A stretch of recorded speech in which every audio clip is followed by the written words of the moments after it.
அரைக்கிறது எதுக்கு அப்படின்னா, அம்மா தாயே இந்த குறையோட ஒன்று சன்னதிக்கு வந்திருக்கேன். மாசாணி அம்மா வந்து கேட்டதெல்லாம் கொடுப்பாங்க. அடுத்தவங்க பொருளை யார் எடுத்துட்டு போனாலும் இந்த அம்மாட்ட வந்து முறை வச்சு அழுது புலம்பிட்டு போனா, சீட் எழுதி வச்சுட்டு போவாங்க. அம்மன் கையில வைக்கிறதுனால அது வந்து கண்டிப்பா கைக்கூடி கிடைக்கும் இந்த கோயிலோட. ஃப்ரெண்ட் ஃபுட் நேயர்களுக்கு வணக்கம். இன்னைக்கு நம்ம இப்போ எங்கே வந்திருக்கோம்னு பார்த்தீங்கன்னா, பொள்ளாச்சி பக்கத்தில் இருக்கிற ஆனமலைக்கு தான் வந்திருக்கோம். ஆனமலைன்னு சொன்னால் நம்ம எல்லாரும் நான் வர ஒரே விஷயம் பார்த்தீங்கன்னா மாசாணி அம்மன் கோயில்.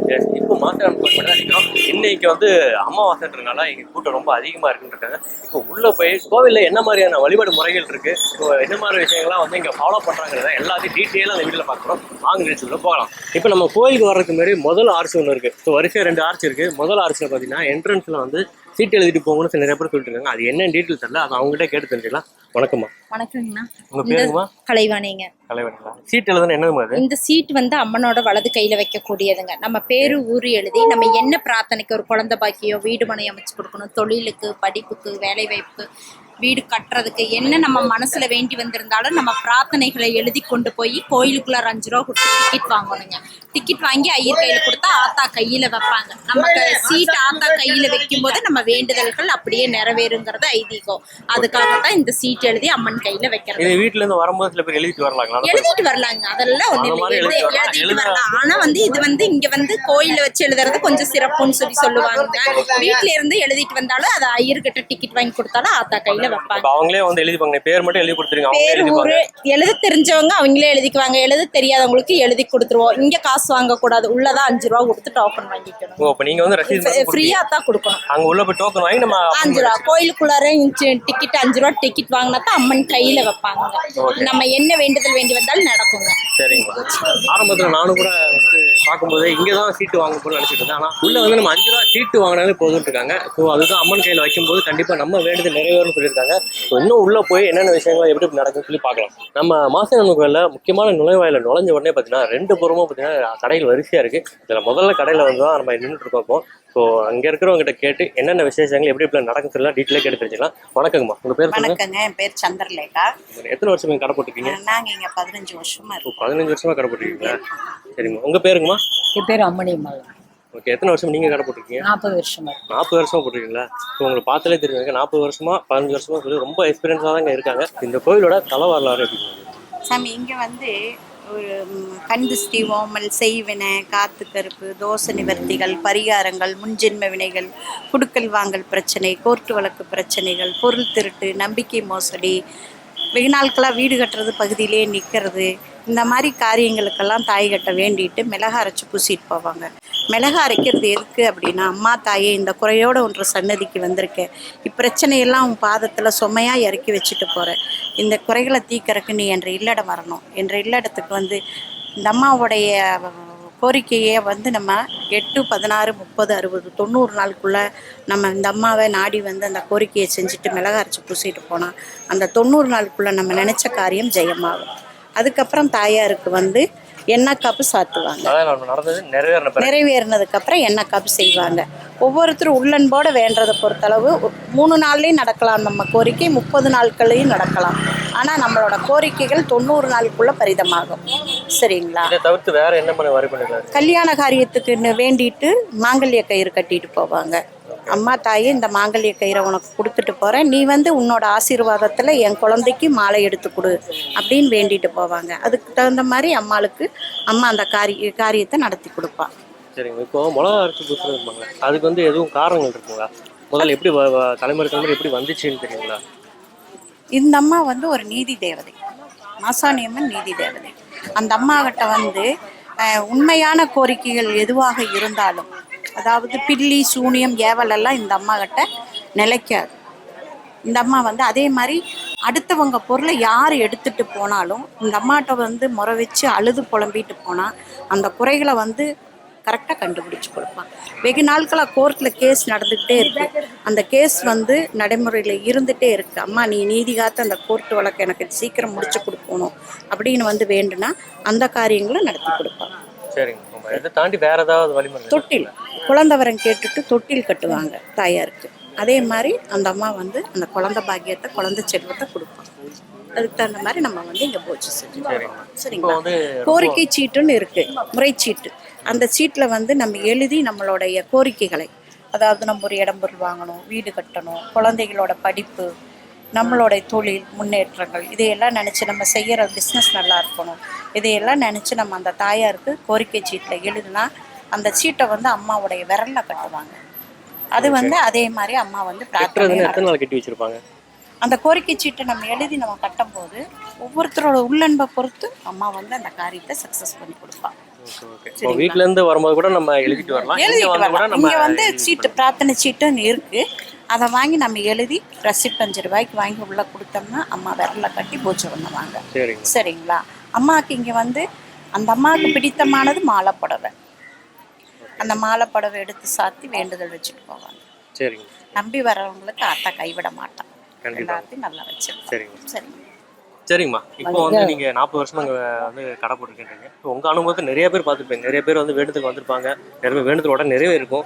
அந்த மாதிரி தான் வேண்டுதல் நிறைவேற ஏதாவது உங்க அனுபவம் இருக்குங்களா? கண்டிப்பாக மாசாணியம்மை நம்பி இப்போ 10 பைசா இல்லைன்னு நம்ம வந்து இங்கே உட்காந்து ஒரு பிச்சைக்கார ஊரெல்லாம் சுற்றிட்டு வந்து ஒன்றுமே கிடைக்கல அப்படின்னு வந்து இங்கே உட்காந்தா அந்த ஆட்டை பசியாத்தி தான் காட்டி விடுவோம்.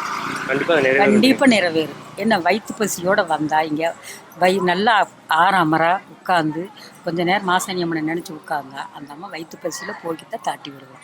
அப்புறம் 40 வருஷமாக நான் அந்த அம்மாவை நம்பி தான் நாங்கள் உட்காந்துருக்குறோம். ஆனால் என்னை பொறுத்தளவுக்கு அந்த அம்மா என்றைக்குமே எங்களுக்கு எங்கேருந்து அந்த அம்மா நினச்சி கும்பிட்டோம்னா எங்களுக்கு அது நடக்கும். அளவோல் அந்த அம்மா மாசாணியாத்தான் இன்னைக்கு வியாபாரம் இல்லை, எனக்கு வியாபாரம் ஆகும்னு நினச்சி உட்காந்துருந்தேன். காலையிலேருந்து மத்தியானம் வரைக்கும் வியாபாரம் இல்லைன்னா யாரோ ஒருத்தர் வந்து சாயந்தரம் 5:30 மணிக்காவது நம்மளுக்கு அந்த தொழில் கொடுப்போம், படி இழப்போம். இந்த அம்மாவை நாடி உட்கார்ந்து இருக்கிறவங்களுக்கு கண்டிப்பா நடத்தி கொடுப்பாங்க. இங்க கிட்டத்தட்ட ஒரு 500 கடைகள் இருக்கும் இந்த வளாகத்துக்குள்ள. இது வந்து அம்மாவுடைய ஃபர்ஸ்ட் தலைவாசல். சரிங்களா? இதுலயே வந்து 3-5 வாசல் இருக்கு இதுலயே. ஆனா மெயின் தலைவாசல் இதுதான் அம்மாவுது. இங்க வந்து வேண்டிட்டு போறவங்களுக்கு பிரார்த்தம் ஆயிருச்சு அப்படின்னா வெளியூர் ஜனமெல்லாம் வருவாங்க. பண மோசடியில் ஈடுபட்டிருக்கிறவங்க, இப்போ பணம் வாங்கிட்டு ஒருத்தர்கிட்ட வந்து தொழிலில் வந்து கோடிக்கணக்காக ஒரு லட்சக்கணக்காக பணம் வாங்கிட்டு மோசடி பண்ணிடுவாங்க.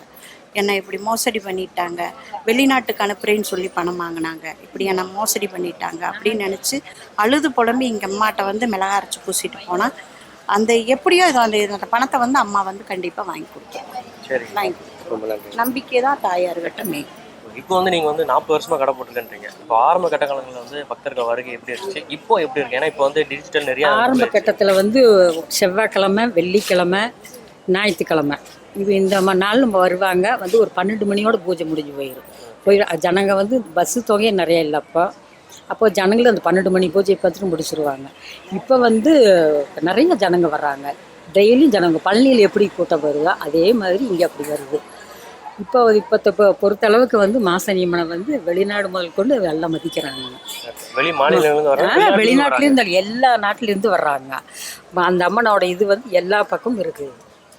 அந்த அம்மாவோட தெய்வம் ஏதாச்சும் எல்லாரும் எங்கேருந்து அந்த ஆத்தாள் கும்பிட்டாலுமே அங்கே மலை போல் அந்த அம்மா போய் நிற்கி. இப்போ நீங்களே போய் உங்கள் வீட்டிலேருந்து இங்கே வர முடியாத ஒரு சூழ்நிலைன்னா வீட்டிலேருந்து கும்பிட்டாலே இந்த ஆத்தா அங்கே போகும். இந்த மாதிரி குழந்தை குஞ்சுக்கு படித்து போட்டு வேலை வாய்ப்பு இல்லாமல் இருக்குதுன்னு மனசு இழந்து உட்கார்ந்தோம்னா அந்த ஆத்தாள் நினச்சாவே மறாவது மாதமே ஒரு நல்ல செய்தி வரும். அதே மாதிரி கல்யாணம் காட்சிகளும் அந்த மாதிரி அமையும். நம்மளுக்கு என்றைக்குமே எந்த மாசாணியம்மனை நினச்ச அளவுக்கு எந்த குறைபாடும் கிடையாது. 40 வருஷம் சர்வீஸில் சொல்கிறேன்.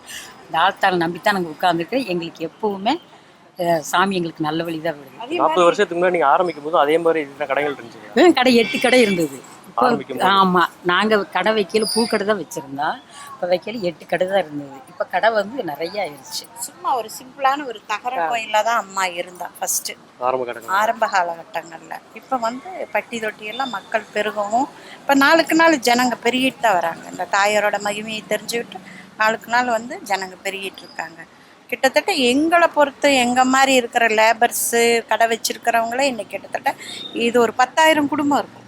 அதுதான் கேட்கறேன். ஆரம்பத்துல 8 கடைகள் தான் இருந்துச்சு. இப்ப இத்தனை கடைகள் வரும்போது போட்டிகள் அதிகமா வருமே. போட்டிகள் அவங்களுக்குள்ள நிறைய பிரச்சனைகள் அந்த மாதிரி இருக்கு. வரும். இல்ல போட்டிகள் நிறைய இருக்கு. அதுக்கு தகுந்த அளவுக்கு அந்த அம்மா வந்து அவ அந்த போட்டியில் ஒவ்வொரு கடையிலும் தயாரிக்கிற மாலையாகட்டும் புடவையாகட்டும் அவ வேண்டப்பட்டது எல்லாத்தையும் ஏற்றுட்டு தான் இருக்கா. எல்லாத்துக்கும் மனசார அந்த தொழிலை கொடுத்துட்டு தான் இருக்கா அம்மா. இந்த அம்மாவுக்கு வந்து ஒரு நாளைக்கு 4 கால பூஜை இருக்கு. காலையில் 6:15 மணிக்கு வந்து அந்த எண்ணெய் காப்பு சாத்துவாங்க. இந்த மிளகா அரைச்சிட்டு போய் அந்த காரியம் சக்ஸஸ் ஆச்சுன்னு சொன்னாங்கன்னா அவங்க வந்து எண்ணெய் காப்பு சாத்துவாங்க. அது காலையில் ஒரு 6:15 மணிக்கு, திரும்ப 11:30 மணி, திரும்ப 4:30 மணி, திரும்ப 6:30 மணி, அப்படி ஒரு நாளைக்கு 4 கால பூஜை இருக்குது. அந்த 4 கால பூஜையில் வந்து அந்த கோரிக்கைகள் நிறைவேறினவங்க வந்து அபிஷேகம் பண்ணிட்டு நன்றி சொல்லிட்டு இப்போ வந்து ஆல்ரெடி வந்து கோரிக்கை வச்சுட்டு போறாங்களா, அவங்க நிறைவேறணும்னா எந்த மாதிரி வழிமுறையில பண்ணுவாங்க? நிவர்த்தனை அது வந்து எண்ணெய் காப்பு சாத்துவாங்க. அது நன்றி சொல்றோம். நன்றி சொல்றதுக்கு தாயாருக்கு வந்து முதல்ல நம்ம அரைச்சிட்டு போன மிளகாயில வந்து அம்மா உக்கரத்துல வந்து காரியத்தை நடத்தி கொடுப்பா. திரும்ப அந்த அம்மாவுக்கு நன்றி சொல்லும் விதமா வந்து ஒரு நாளைக்கு 4 கால பூஜை இருக்கு. அந்த 4 கால பூஜையில காலையில 6:15 மணி, திரும்ப 11:30, திரும்பி வந்து 4:30, திரும்பி 6:30 பூஜையில கலந்துக்கணும். 4 நம்ம வந்து ஒரு பூஜையில கலந்துக்கிட்டா போதும். Okay okay okay. ஒரு பூஜையில கலந்துட்டா போதும். அந்த ஒரு பூஜைக்கு நன்றி சொல்லும் விதமா நம்ம மாலை புடவை எண்ணெய் இதெல்லாம் வாங்கி அபிஷேகத்தை கொடுத்து வணங்கிட்டு அவங்களுக்கு நன்றி சொல்லிட்டு ஏதோ இயன்ற அளவு நம்மளால முடிஞ்சது ஒரு 2 பேர்த்துக்கு ஒரு லெமன் சாதம், புளி சாதம், நவால் இட்லி அந்த மாதிரி தர்மம் வாங்கி கொடுத்துட்டு போனால் நம்ம குடும்பம் இன்னும் மேலுக்கு மேலே நல்லா இருக்கும். சரிங்க. இது வந்து கெடா வெட்டுற சாமி தான். இங்கே வந்து வேண்டிட்டு கெடா வெட்டுவாங்க. எசகடங்களுக்கு வந்து கோழி சேவல் இந்த மாதிரி எல்லாம் வாங்கி எசகடத்துக்கு விடுவாங்க. இடம் இருக்கு, அதுவும் வாங்கி விடுவாங்க. ஒவ்வொருத்தர் கோரிக்கை எப்படி எப்படி நடக்குதோ அதுக்கு தகுந்த மாதிரி எல்லாம் வந்து இங்கே காணிக்கை செலுத்துவாங்க. சரிங்க. நீங்கள் ஆற்றுக்குள்ளே வரும்போது உங்களுக்கு தெளிவாக தெரியும், 2 சைடுமே பார்த்தீங்கன்னா ஃபுல்லாக கடைகள் தான். அம்மனுக்கு புடவை சாத்துறது ரொம்ப விசேஷம் சொல்கிறாங்க. அதனாலயே பார்த்தீங்கன்னா எல்லா கடைகளிலும் வந்து புடவைகள் மாலைகள்லாம் இருக்கிறது நீங்கள் பார்க்கலாம். தேங்காய் மாலை எல்லாம் சேர்த்து 50 ரூபா ஒரு காம்போ மாதிரி வச்சுருக்காங்க. அது புடவையோட சேர்த்து வாங்குற மாதிரி தான் 100 ரூபா வச்சுருக்காங்க. இதில் முக்கியமான விஷயம் என்னென்னு பார்த்தீங்கன்னா, நிறைய பேர் ஃபேமிலியோடு வரும்போது இல்லை தனியாக வந்தாலும் கடைகளில் வந்து அவங்களே வந்து கூப்பிட்டு போயிடுறாங்க. அது அவங்களோட வியாபாரத்திற்கா இல்லை அன்பான்னு தெரியல. கோவிலில் நீங்கள் பார்த்தீங்கன்னாலும் தெரியும், இங்கே நிறையா பேர் வந்து எலுமிச்சப்பழ விளக்கு வந்து வரிசையாக பொறுத்து வச்சுட்டே இருக்காங்க, அவங்க வேண்டுதல் நிறைவேற்றிருக்காங்க. ஓகேங்களே, இங்கே வந்து பார்த்தீங்கன்னா ரொம்ப வயதானவங்க வந்து ரொம்ப தீவிரமாக வந்து வழிபட்டு இருந்தாங்க. இப்போ அவங்கக்கிட்ட தான் சில பைட்ஸ் கேட்க போகிறோம். வணக்கம், உங்கள் பேர் சொல்லுமா? என் பேர் வாசுகி. நான் பிறந்தது தஞ்சாவூர், வளர்ந்தது தஞ்சாவூர். கொஞ்ச நாள் கேரளாவில் இருந்தேன். இப்போ 1 வருஷமாக மாசாணி அம்மாவை நம்பி நான் இங்கே வந்து இருக்கேன். 108 இங்கே தான் இருக்கீங்களா? இங்கே தான் இருக்கேன். இவங்களுக்கு வேலை பார்த்து கொடுத்துட்டு இந்த மண்டபத்துலேயே இருந்துக்கிட்டு இருக்கேன். அப்போ மாசாணி அம்மன் கோயிலுக்கு 2 நேரமும் போவேன். நான் கொஞ்சம் பிரார்த்தனையெல்லாம் படிப்பேன். இப்போ வந்து எனக்கு மாசாணி அம்மா வந்து பார்வதியோட ஒரு அவதாரம், 108 அவதாரத்தில் ஒரு அவதாரம் பார்வதி அம்மா. இப்போ மகாவிஷ்ணு வந்து கல்கி அவதாரம் எடுத்தது போல் மாசாணி அம்மா ஒரு அவதாரத்தில் இருக்காங்க. துஷ்டர்களையும் பெண்களுக்காக வேண்டியும் ஆண்களுக்காக வேண்டியும் யாரையும் ஏமாற்றக்கூடாது அப்படிங்கிற ஒரு காரணத்துக்காக அந்த அம்மா அவதாரம் எடுத்து எல்லாரையும் துஷ்டர்களையெல்லாம் அழிச்சிக்கிட்டு இருக்காங்க அந்த அம்மா. எனக்கு அந்த நம்பிக்கை இருக்குது. எனக்கு நான் பல அனுபவமும் உண்டு. அந்த அம்மாவை நான் மனப்பூர்வமாக நான் நம்புகிறேன். பார்வதியோட ஒரு அவதாரம் தான் மாசாணி அம்மா. அதே அவதாரத்தில் கேரளாவில் சோட்டானிகரையிலையும் இருக்காங்க. சோட்டானிகர பகவதி, கொடுங்கலூர் பகவதி இப்படி இருக்காங்க. அந்த 108 அவதாரத்தில் வேளாங்கண்ணி மாதா ஒன்று, கிறிஸ்டியானின்னு சொல்ல முடியாது. ஆனால் அந்த பார்வதியோட அவதாரம் தான் மாதா. அதனால் எல்லா தெய்வங்களையும் நான் கும்பிடுவேன், நல்லா பிரார்த்தனை பண்ணுவேன். இப்போ 1 வருஷத்தில் அனுபவத்தில் எனக்கு மாசாணி அம்மாவை ரொம்ப பிடிச்சிருக்கு. மாசாணி அம்மா வந்து கேட்டதெல்லாம் கொடுப்பாங்க. ஆனால் துஷ்டர்களை வந்து தண்டிப்பாங்க. யாரையும் ஏமாற்ற முடியாது, யாரையும் பகையாகவும் நினைக்கவும் கூடாது. அந்த மாதிரி அனுபவங்கள் ஏதாவது தெரியுமா? அனுபவம் தெரியும். இப்போ வந்து நான் வந்து ஃபஸ்ட்டு நான் இங்கே வந்தப்போ, இப்போ தான் மண்டபத்தில் இருக்கேன். இப்போ ஃபஸ்ட்டு வந்து அந்த சைடில் அருள்ஜோதின்னு ஒரு ஹோட்டல், அந்த கடைவாசலில் படுத்துட்டு நான் போய் அன்னதானத்தில் பாத்திரம்லாம் கழுவி கொடுத்து எல்லா வேலையும் பார்த்து கொடுத்துக்கிட்டு அங்கே போய் படுத்துருப்பேன். அப்போ சில பேர் வந்துட்டு ராத்திரியில் ரொம்பவும் அங்கே இப்போ வயசானவங்கன்னு கூட பார்க்க மாட்டாங்க, அப்படியெல்லாம் இருந்தாங்க. நான் அப்போ வந்து எந்த நேரம் நினைக்கிறேனோ அந்த நேரம் மாசாணி அம்மா நான் எங்கே பிறந்தேன், எங்கே வளர்ந்தேன், நான் இப்போ வந்து இங்கேருந்து கஷ்டப்பட்டுக்கிட்டு இருக்கேன், என்ன இப்படி எல்லாம் செய்கிறாங்க, பொம்பளைங்கன்னு கூட பார்க்க மாட்டாங்கிறாங்க, வயசானவங்கன்னு பார்க்க மாட்டாங்கிறாங்க. எனக்கு ஏதாவது ஒரு வழிகாட்டு அம்மா அப்படின்னு சொன்னால் இப்போ என்னை கொண்டாந்து இங்கே வச்சுருக்காங்க. இப்போ நான் நல்ல விதமாக தான் இருந்துக்கிட்டு இருக்கேன். நான் மற்றவங்களுக்காகவும் எனக்காக என் குடும்பத்துக்காக மாத்திரம் நான் பிரார்த்தனை பண்ணல, எல்லாருக்கும் பிரார்த்தனை பண்ணுறேன். எனக்கு வேண்டியவங்க வேண்டாதவங்க எல்லாரும் நல்லா இருக்கணும். இப்போ படிப்பறிவு இல்லாதவங்க, கண்ணில் காய்ச்ச சக்தி இல்லாதவங்க, கைகாலம் முடங்கினவங்க அப்படின்னு எல்லாருக்கும் நல்ல விதமாக செய்யணும். தொழில் முடக்கம் உள்ளவங்க, வேலை இல்லாதவங்க, படிப்பறிவு இல்லாதவங்க எல்லாருக்கும் அம்மா நல்லது செய்யணும், உங்கள் பேர் வழங்கணும். இதுதான் என்னோட பிரார்த்தனை. பேர் சொல்லுங்க. என் பேர் சோனியா. என்ன பண்ணிட்டு இருக்கீங்க? நான் மாசாணியம்மன் கோயில்ல கடை வச்சிருக்கோம், தேங்காய் பழ கடை வச்சிருக்கோம். முன்னாடி அப்பா அம்மா இருந்து நீங்க வச்சிருக்கீங்களா? நீங்க வந்து இல்லைங்க, நாங்க தான் தனியா வச்சிருக்கோம். அப்பா அம்மாலாம் நாங்க சொந்த ஊர் ஊட்டி இங்க வந்து செட்டில் ஆனது, மேரேஜ் ஆகி வந்தது. சரி, ஓகே. இப்போ நிறைய பேர் வந்து சீட் எழுதுன்றாங்க. சீட் எழுதுறதுனால எப்படி? நீங்க வந்து கடை வச்சிருக்கீங்க, நீங்க சீட் எழுதி கொடுக்குறீங்க, அதனால உங்களுக்கு என்ன கிடைக்கும்? சீட் எழுதுறது வந்து புண்ணியம் கிடைக்குங்கிறதும் ஒரு விதம். இன்னொன்று வந்து ஏதாவது வழிபாட்டுக்காக வந்திருப்பாங்க, மிளகா அரைக்கிறதுக்கு, எண்ணெய் குளிர்ச்சிக்கு, அந்த மாதிரி வந்திருக்கவங்க வந்து விருப்பப்பட்ட கடையில் பொருள் வாங்கிக்கலாம். எண்ணெய், மிளகா அந்த மாதிரியான பொருள் வாங்கிக்கலாம். சீட்டு எழுதுகிற வழிபாடு வந்து இங்கே அம்மன் கையிலேயே வைப்பாங்க அந்த சீட்டு. அதனால எல்லாருமே நம்பிக்கையோடு இதை எழுதிட்டு போகிறாங்க. இங்கே வந்து தொழில் ரீதியாக இல்லைன்னா படிப்பு, வேலை வாய்ப்பு, வீடு மனை கட்டுறது, திருமண தடை, குழந்தை பாக்கியம் இல்லாதவங்களாம் வந்து இந்த சீட் எழுதி வச்சுட்டு போவாங்க. இங்கே அம்மன் கையில வைக்கிறதுனால அது வந்து கண்டிப்பா கைகூடி கிடைக்குங்கிறது இந்த கோயிலோட ஐதீகம். வேற ஆல்ரெடி வந்தவங்க இந்த மாதிரி நிறைவேறினவங்க ஏதாவது அனுபவங்கள் எதுவும் தெரியுங்களா? நிறைய பேர் தோடுது. மிளகா அரைச்சிட்டு போனவங்களுக்கு வந்து நிறைய பேருக்கு நடந்திருக்கு. 7 நாள் 9 நாள் இந்த நாட்களுக்குள்ளேயே நடந்திருக்கு நிறைய பேருக்கு. அதிகபட்சம் 90 நாள் சொல்றாங்க. 90 நாள் இந்த 90 டேஸ்க்கு வரைக்கும் டைம். அதுக்குள்ள வந்து எண்ணெய் குளிர்ச்சி பூஜைன்னு ஒன்று கொடுக்கணும் அந்த மிளகா அரைச்சிட்டு போனவங்க மட்டும். இந்த காரியம் நடந்து நிறைய பேர் வந்திருக்காங்க. மிளகா அரைச்சு நிறைய பேர் வந்திருக்காங்க. சீட் எழுதி வச்சு குழந்தை பாக்கியம் எல்லாம் கிடைச்சு நிறைய பேர் இந்த கோயிலுக்கு வந்திருக்காங்க. ஓகே. வந்தோன்னா நிறைய பக்தர்கள் பார்த்துருக்கோம். அங்கே விளக்கேற்றுறது, அந்த எலுமிச்சை பழத்தை வந்து இங்க உப்பு மஞ்சள் சுத்தி போட்டுட்டு போவாங்க. அது வந்து திருஷ்டி கழிக்கிறதுன்னு சொல்லுவாங்க இந்த கோயில்ல. இது வந்து மயானக்காரி அம்மன் கோயிலுங்கிறதுனால உப்பு மஞ்சளை சுத்தி போட்டு நம்மளுடைய திருஷ்டிகளை கழிச்சிட்டு அதுல தீபம் ஏற்றி வச்சுட்டு போனா நம்மளுடைய உப்பு கரையிற மாதிரி நம்மளுடைய கஷ்டங்கள் கரையுங்கிறது இந்த கோயிலோட வழக்கம். அதனால யாரா இருந்தாலுமே கோயில் என்ட்ரன்ஸ்ல போகும்போது உப்பு மஞ்சள் கொட்டிட்டு போறது இங்க வழக்கமா வச்சிருக்காங்க. ஓகே, ரொம்ப நன்றி. தேங்க்ஸ்.